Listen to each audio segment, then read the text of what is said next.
and welcome to my channel. Was that too much? I don't know, maybe. Anyways, on today's video, I am going over our entire meal plan for the month of December for you guys.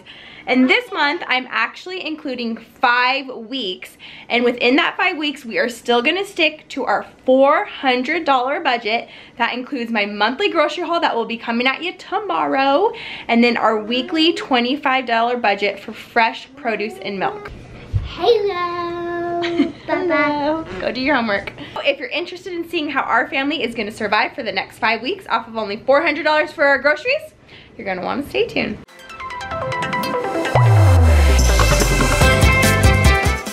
So in an effort to prove to the naysayers and the unbelievers out there that this meal plan actually does feed our family and I do not go out of budget, occasionally I might have to use a little bit extra from a different cash category, but for the most part, I'm staying under budget. And in this month's meal plan, I'm sharing tips with you guys on how to meal plan around the holidays. Having unplanned like parties and get-togethers can throw a wrench into meal planning and throw off your whole month. So I'm sharing tips with you on how to do that. First thing you need to know is that you can get them this meal plan that I'm gonna be sharing with you guys, the one that's filled out completely for free. It's a free download. And then once you download it, each menu item is actually clickable that will link you to the recipe. So if you want that recipe, download it, click it, print it, use it as inspiration to do your own meal plan. I also have a link down below and instructions on how you can use my meal planning on a budget toolkit. It's a blank template for either weekly or monthly meal planning, and you can get that as well completely for free. So the very first thing that I do every single month is I look in my fridge,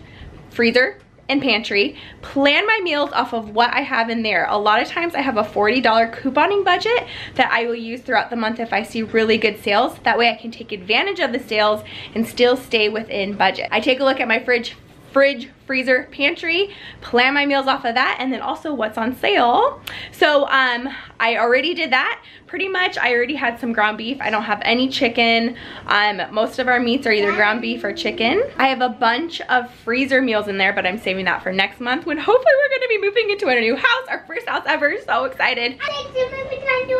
I know it. Let's head on over to the computer and I will take you through the meal plan for the month of December. 5 weeks, $400 or less. Okay, let's go. Okay, so the first goal for you to make sure that you are leaving room in your meal planning in order to allow freedom, I guess you want to say, for unexpected Christmas parties and unplanned like holiday get-togethers. Because you will see, of course, one of the first things you always do when you're monthly meal planning or weekly meal planning, either way, this will apply to you, is that you write down everything you have scheduled, whether you think it's going to affect your meals or not. So it's not necessarily whether you're going to be actually eating a meal at that party. You might want to take into consideration like what time is it going to take? Do you have a school party where you're going to be gone all day? Maybe it's not worth it to plan a meal for that night, or maybe you do need to plan a meal, but you're going to want to make sure that it's a slow cooker meal. So you want to think not only am I going to be eating at that party, but how is my activities for that day going to affect my time I have to prepare dinner for that night. So you want to take that into consideration. Then the second thing that we did this month to plan around the holidays is I wanted to make sure that I left around $25 to for like unplanned things that I need to go to the store. So for me, since we don't have like any extra budget and our Christmas budget is pretty much spent already, when it comes to Christmas parties or gift giving, a lot of times that comes back to me for baking. So I do a ton of baking. So I wanted to leave room in case I ran out of something. I tried to buy extra flour and sugar and butter, all of those things. But you want to leave some wiggle room. So if you go on my meal planning on a budget toolkit, on my grocery list, I have a spot on there, the grocery list like planner. I have a spot on there for you to write out what you think the estimated cost per item is going to be. Then you total that at the bottom, and that is how you're going to be able to know whether or not you're leaving room in your budget for the unplanned festivities of the month. Now, I get asked all the time, like, how do I know what to write for estimated price per product? That comes more regularly when you start doing it more often. When you start doing your meal planning and you're paying close attention to your monthly budgets and your grocery budgets, you will be able to remember offhand. But when you're getting started, the best thing to do is just go into Google, go into Pinterest, and search price list, like grocery price list or stock up price list, and it's going to tell you a goal price to shop for. So it's going to help you two ways. One, you know how much to expect to pay per item, and then two, you know what price you should be looking for. So if you're looking at butter and you see that your goal price should be around $2 per pound, but then you go to the grocery store and you see that it's like $4 per pound, you know that if you can, you want to wait until the price is closer to the stock up price and take advantage of the lowest price possible. So there's some tips for you on how to plan around the holidays. So let's take a look right here at our meal plan. This is for 5 weeks. I usually plan either 4 weeks or 5 weeks depending on how the days of the month land.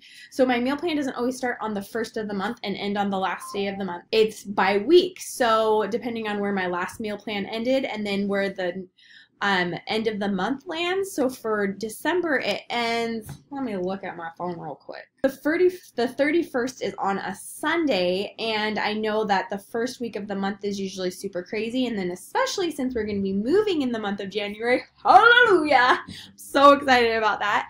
I wanted to be able to plan as far in advance as I can. So don't forget that you can use this meal plan as inspiration and kind of use it as a guideline for when you're doing your own meal planning. So for week 1, don't forget that each of these recipes is actually clickable, and then it'll open up the recipe for you.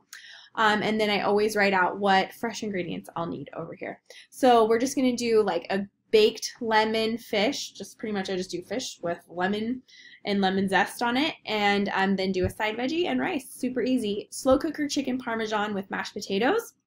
Another one of my meal planning tips is to coordinate meals that use the same ingredients. So grilled cheese and fruit, the kids will just have plain grilled cheese, but last time we did grilled chicken parmesan cheese sandwiches. So I just made this batch of slow cooker chicken parmesan, super easy.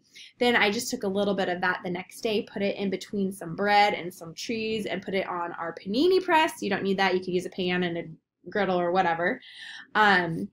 And they are so good. So kind of clump together recipes that use similar ingredients. And that's going to help you save money. Then homemade mac and cheese, and then I just put in some sausage to make it a little bit more sustaining. I would love to put some vegetables in that. I think it'd be so good, but little kids, what are you going to do? And then just a classic homemade stew. Then week 2, I know that we have a planned Christmas party, and so I'm going to be bringing food to that. A dessert, so I already talked about that. And then we're going to do a slow cooker lasagna. I'm all about the slow cooker when it comes to the cold seasons, like the colder season, as in fall, winter. Okay. Anyways, so I'm all about the slow cooker. I don't use it so much in the summer because it's just so hot and no one really wants like comfort food in the summer. Anyways, slow cooker lasagna, so good. Homemade chili. This is my homemade chili recipe. Please try it. You'll go to the website. Maybe the pictures aren't the best. Maybe they are. Anyways, it has a secret ingredient that makes it just so good. Anytime I serve it to anyone, I always get asked for this recipe. So it's worth trying. And that's one that you could double and freeze if you wanted to. I did a lot of doubling of recipes last month. So if you are into freezer cooking, my freezer is full now. So I have to take a little chill pill. But check out last month's meal plan if you want to do that. Burrito bowls, so simple. That's like a slow cooker thing. Homemade pizza. I still have leftover pizza crust that I bought in last month's meal plan, so taking advantage of that. Then week 3, we have another Christmas party, and then I'm going to be doing a sausage and potato roast where you just like slice up the sausage, slice up the potatoes with some veggies, throw it on a pan, bam, done. Then homemade beef stroganoff. My kids will eat this every time. So far, for like the last year, my kids eat it every time, so it's a good one. And then a baked potato bar, one of our staples, slow cooker Greek chicken pitas, so good. Then week 4 is Christmas, so we'll be busy with family and friends, and then I'll bring food to those depending on what is needed. Then we're going to do balsamic chicken, veggies, and rice. Kids love the grilled balsamic chicken, surprisingly. Then tacos, that's number 1 of our staples. Depending on what we have, we either do ground beef tacos or a lot of times chicken tacos. chicken fried rice, and we're just going to use any leftover veggies and leftover chicken, kind of just throw it in a pan with some rice. It always works out, always turns out good. Homemade ramen soup, so easy, so delicious. It's fresh because it has like fresh ingredients in it. It's on the lighter side for the soups, but still warm and cozy and yummy, so that's a really great one. Then week 5 is New Year's, and we're getting closer to the day that we move into our new house. So and then I call this bacon pasta, but I think it's also called like carbonara pasta. Not really sure, but it's so good, and you can make it. It's a 1-pot recipe, and you can make it like so fast. Spaghetti, that's just simple. I don't know if I linked, I guess I did link a recipe to homemade pasta sauce, but we had some leftover just spaghetti sauce in my pantry, so we're just using that. Hawaiian haystacks, and then tostadas, and then breakfast. Let me move my face out of the way. This pretty much stays the same, and the way that we work these groceries is if I don't already have these on hand, sometimes in my monthly meal plan I'll buy ingredients for like bagels and cream cheese or yogurt and fresh fruit. But a lot of times I am baking, so we'll make homemade muffins and French toast and waffles, that kind of thing. Double it, freeze half of it, of course. But then we do lots of burritos and eggs and that kind of thing. And then lunches, I'm just gonna let you guys take a look right there.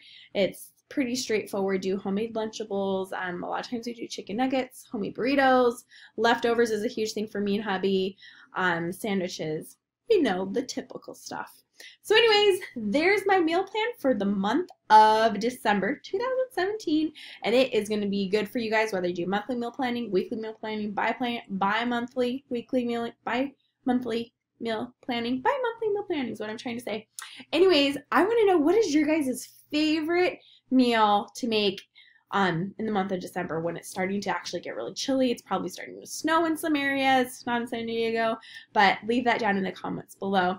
Thank you guys, as always, so much for watching these videos. It's so fun for me to put them together, and I hope you guys find them useful as well. I will talk to you guys very soon. Oh, and don't forget to come back tomorrow where you'll see my grocery haul where I get all of the non-perishable, or I guess they can go in your pantry or in the freezer, those types of groceries for the entire month. I'm doing that tomorrow. Okay, all right, bye guys.